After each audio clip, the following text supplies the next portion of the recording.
Hello everyone, I'm your host Atu Jamir and you're watching Hornbilltv Unfiltered. The practice of wildlife conservation is not a new concept, but it's always sidelined over issues like economic development and others. However, we live in a very fragile ecosystem where the loss of any particular species could have a devastating impact on our lives down the line. Given our unique culture and food habits, it becomes paramount to preserve our wildlife and environment, but also ensuring that our culture and traditional practices are carried on to the future generations. The current pandemic has caused many existential challenges to humans in general, but not forgetting animals as well. To give us an insight of the challenges and also the human-animal conflict issue at hand, especially in the state, we have Dr. Prabhat Kumar of the Indian Forest Services, who is also the director of Nagaland Zoological Park in Dimapur. Hi sir, first of all, welcome to our show and thank you so much for joining us today, sir. Moving forward with the conversation today, sir, can you please tell us a little about the history and the idea behind the Nagaland Zoological Park, because as we've seen that the first ever Nagaland Park that we had was a virtual failure. So what was the idea, and could you please tell us a little history about that, sir? Okay. To begin with, I would say it was not a failure actually. Every state they have to start somewhere. Yes, sir. So we also started by having a small zoo, which was there in Kohima actually, and later on the need was felt to shift to a bigger facility actually, and that is why we shifted to a bigger place that is in Dimapur, Yes, sir. and also it has a lot to do with the temperature conditions of the place as well. Kohima, as we all know, it's a relatively very colder Well, place, yes, sir. and most of the animals they survive well in relatively humid and warm temperature conditions. Yes, sir. So that is the reason it was shifted to Dimapur, and the zoo at Dimapur, and earlier it was called Rangapad Zoological Park. Later on, the name was changed to Nagaland Zoological Park. It was inaugurated in the month of August. Year was 2008, Yes, and sir. it was later on recognized as a medium category zoo by the Central Zoo Authority (CZA), and I'm happy to share that we are one of the model zoo, one of the 25 model zoos of the country. And our zoo's area is around 176 hectare, which is relatively a very big area for a zoo. Okay, sir. And idea behind having a zoo, I would say, in general, every zoo, the idea about the basic ideas have about for having a zoo is about the conservation, first of all. Yes, sir. Second thing is to spread awareness and educate the people, especially our younger generation, and also breeding programs, various breeding programs happens at zoo as well to ensure that none of our wildlife will get extinct. We can always save it through our zoos as well, and moreover, if density is getting low in certain areas of a particular species, we can again repopulate those areas while by breeding at zoo. And of course, last thing is that it gives lot of, it's a recreational facility for the people as Yes, well, where sir. people can go and get in touch with the nature. How about the visitors, sir? Like, of course, we know the pandemic is going on, so of course, but before the pandemic, how is it going? The visitors, do you just get a lot of visitors, or how is it? Yes, of course, the visitor numbers we have seen is good increase in the number of visitors over the years. Yes, And sir. but yes, unfortunately, last year we have to close down the zoo because of the pandemic, and it's been more than 15 months that the zoo has not seen any visitors. We would want to know how well equipped is the Nagaland Zoological Park in terms of infrastructure, in taking care of all the animals that come in for care, sir.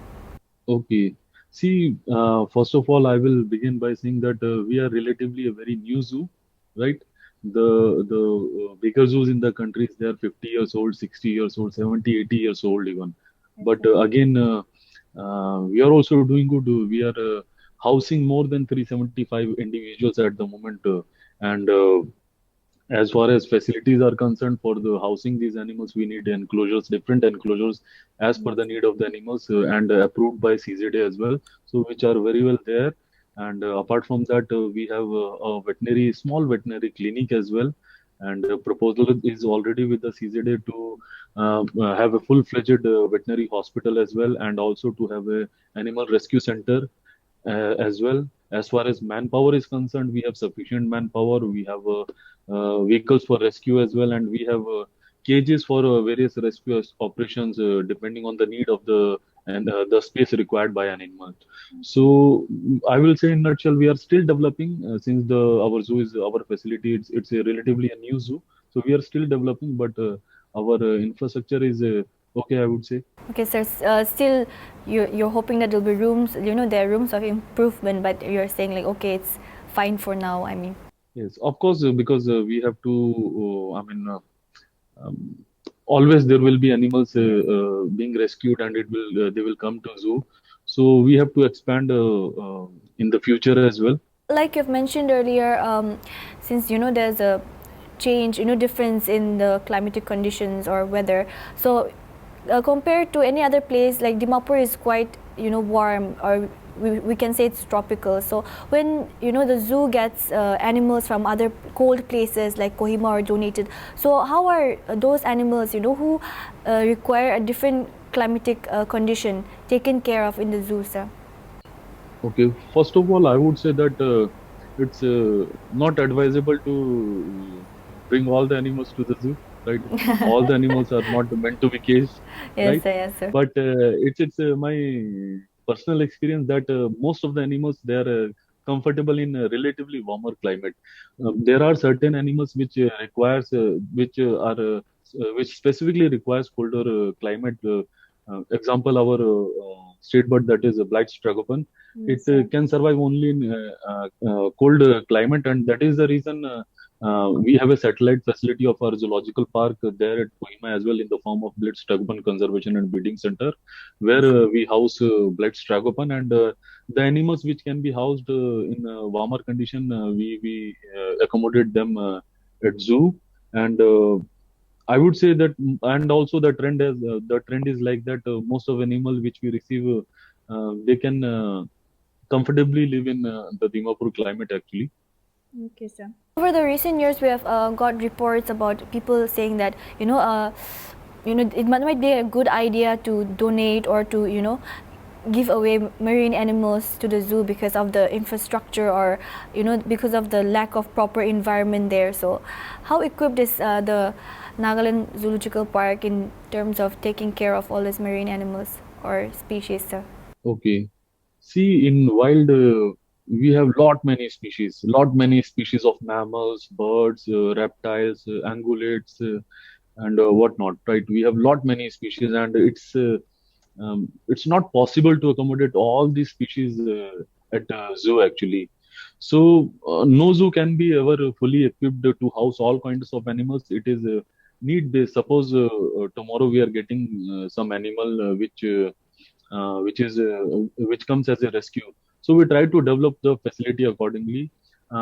Recently, since you have brought this topic of marine animals, so recently we have developed one facility for gharials actually at Nagaland Zoological Park. Okay, It's sir. a beautiful facility we have developed where it is one of its kind. People can actually see the gharials floating in water actually through the glass actually. Okay, So sir. that facility we have developed, and we are we'll be bringing the gharial very soon from the other state, that is from Lucknow actually, Okay, Uttar sir. Pradesh. So it is basically need based, and also we cannot accommodate, like I said initially, we cannot accommodate all the animals at the zoo, right? Whatever we need to accommodate at zoo, it has to be approved with the permission of the CZA and the state forest department as well. Yes, sir. After that, only we can accommodate the animal at zoo. And like I said, all animals are not meant to be caged. So also, we have heard that the Nagaland Zoological Park will be opening a butterfly park or something soon. So how is the process, sir? Yeah, actually, we have constructed one butterfly park, Yes, sir. and we have planted many host species in that, and it takes time generally to for plants to grow, and Yes, sir, of course. I'm confident that in the coming days, in coming months, the host species will grow, and it will attract lot many butterflies, because at Nagaland Zoological Park we have a very big number of we have a big diversity of butterflies. Okay, sir. The number is more than 230 species. Okay, We okay. have it in wild actually at zoological park, which is a very big number for any area actually. As we all know, there's this global, growing global movement where people they criticize zoological parks as being prisons for animals. And as the animals are being, taken out of their, natural habitat and caged. So what do you have to say about this growing movement, sir? See, like I said earlier, that not all the animals are meant to be caged, right? But Yes, sir. having a zoo is, I mean, it's not about putting animal in a cage actually, right?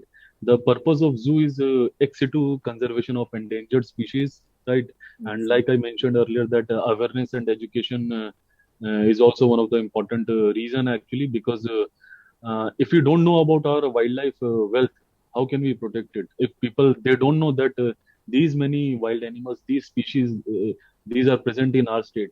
They are Yes, not sir. if they are not made aware about those species. How can they conserve it actually? So the idea is actually to conservation, then education and awareness creation as well, and also breeding is also one of the important factor, right?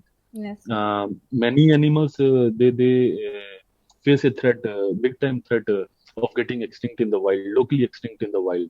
Yes, sir. So zoo is also can help out in repopulating those areas with that species through breeding programs, right?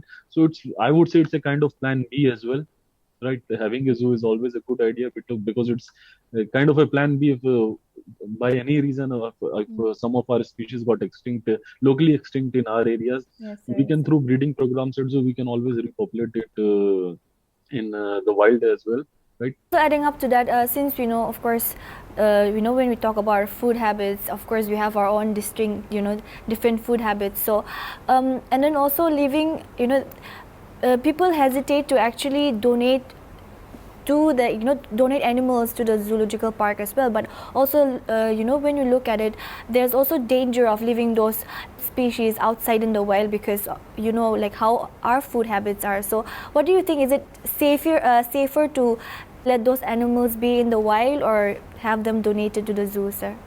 I would say that it depends on the animal actually, right? Okay, sir. Whether animals needs to be, I mean, of course, all animals preferably should be there in their natural wild habitat only, but sometimes it depends on the animals, right? Yes, sir. Suppose some of the animals they are threat to property or human life even, right? Or some animals some animal is not fit actually, it is injured, so it cannot survive on its own in the wild actually. So for those kinds of animals, zoo is always there. But otherwise, if the animal is fit, then I believe wild habitats are the best place for the animals. We would want to know what is your view on that. Is biodiversity conservation still a concept that is urban? Is a urban movement, and or also only to a small educated elite in Nagaland, sir? Okay, I don't think so actually. I believe that it's this conservation nowadays. It is not restricted to the so-called elite class or some for a very particular set of people.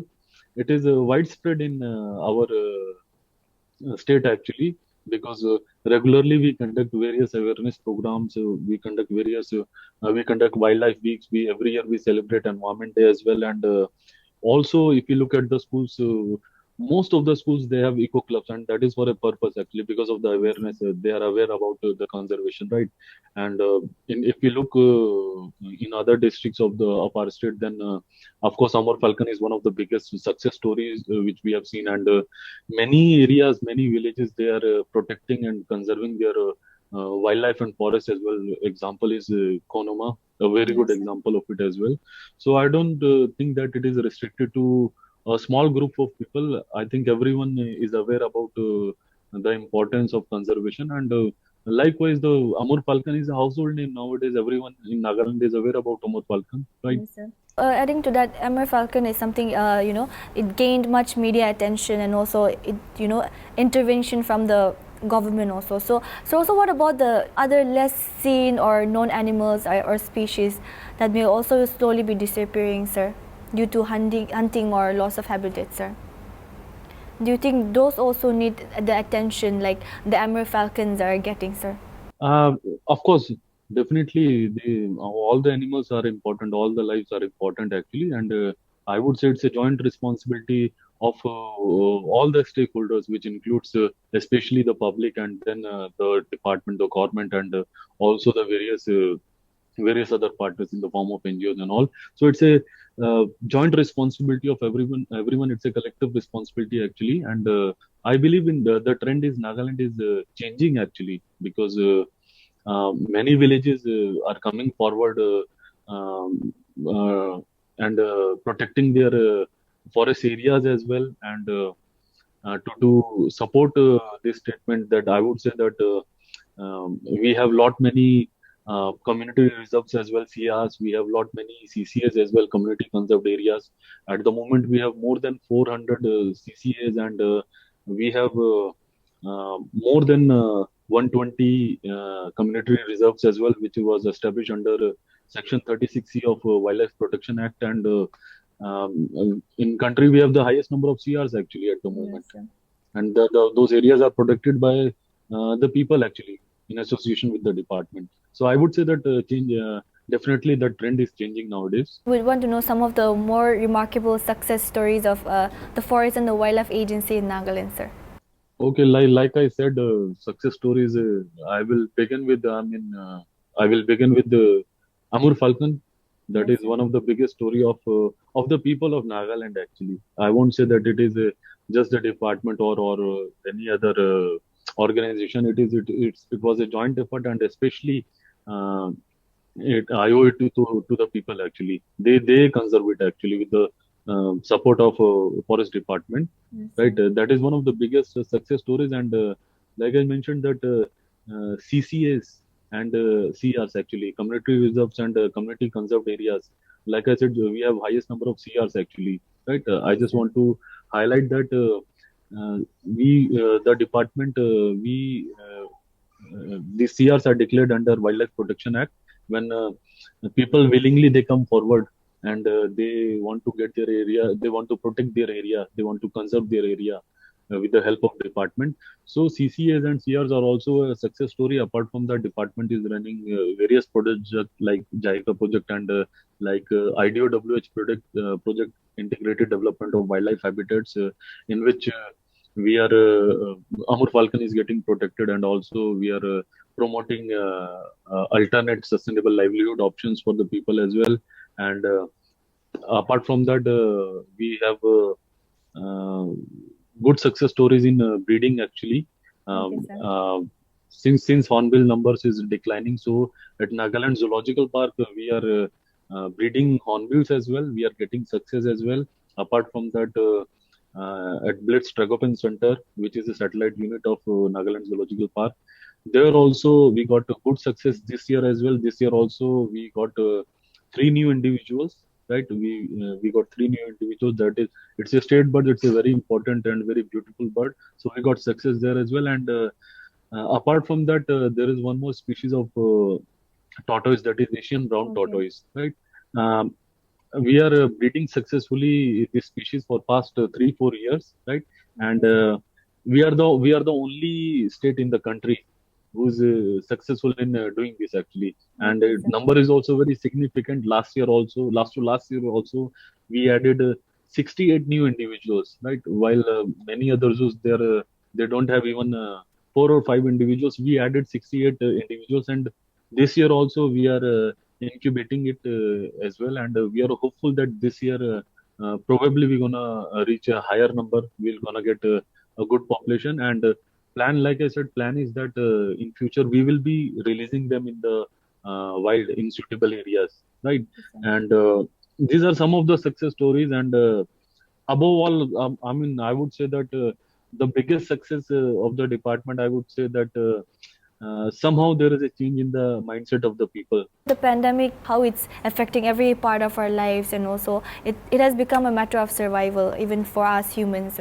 It's not like we'll forget about animals, but also we know that so we want to know what are the challenges, some of the challenges that the zoological park faced during this pandemic, and also how did you guys tackle with it, sir? See, I mean, because of pandemic, almost everyone suffered because of this pandemic, right? And zoo Yes, is sir. not an exception to that. A few of the challenges, I would say that first of all, the biggest challenge was to keep the animals safe from COVID. Actually, Yes, sir. after getting the news that some of the zoo they reported the cases of COVID in lions as well. So we have to be really careful about that it should not spread to the animals. So that was the biggest challenge actually. And apart from that, when even people were struggling to get the food actually, Yes, right? sir. They have to really stock up all the items actually, right? And zoo is also like a very big home, right? Yes, Which sir. accommodate a lot of animals. We have around 375 individuals, which needs to be fed daily, right? So that was also a very big challenge during, especially during lockdown days. Of course, there was good support from our administration and the police department as well to facilitate our to help us in moving around, but availability in the market was very low, especially when our requirement on daily basis is huge actually in terms of meat, chickens, beef, etc. And a lot of Yes. vegetables were also needed daily actually, which was again a very big challenge, but somehow we overcome that. Apart from that, keeping all the staffs safe, that was No, yes, sir. also one of the biggest challenge because um, we have assigned different species to different this animal caretakers, right?